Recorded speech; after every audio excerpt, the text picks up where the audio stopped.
Iziphumo zoqhankqalazo lwabafundi nolukhatshwa ludushe. Abafundi bawise ucingo batshisa neendlu ka-Nogada yabaluthuthu. Kuphulwe festile zendawo ethengisa ukutya. Abafundi bahlala phakathi kwi-Campus baziva bengakhuselekanga kwaphela. I feel like what's happening right now is really affecting us, and we don't feel safe actually as girls, because anything can happen in this period of time while the securities are away. We could be assaulted by just anyone, because anyone can enter the gate right now. Not really safe, because now even the security company, they moved all their securities starting from the gate, whereby even the gate, we have many gates, because the people who were protesting, whatever, who were striking, they took the fence down.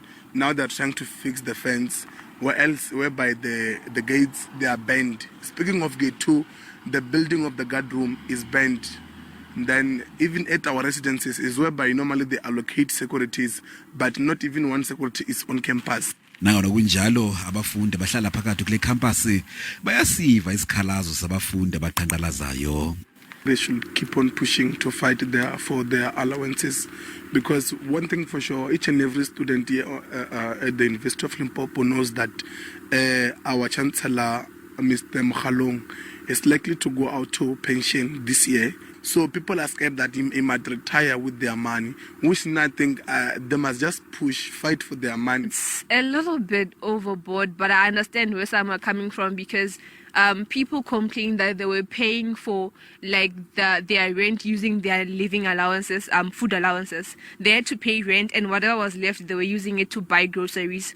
So that's why they wanted the money. Some things are rough for them. Some say that they're even helping their families, they're supporting them at home. So it's been long. They've been waiting for their off-camp allowance for some time now. Ngokunje eliziko lemfundo lithumele umyalezo ofudusa abo bahlala phakathi kule-Campus.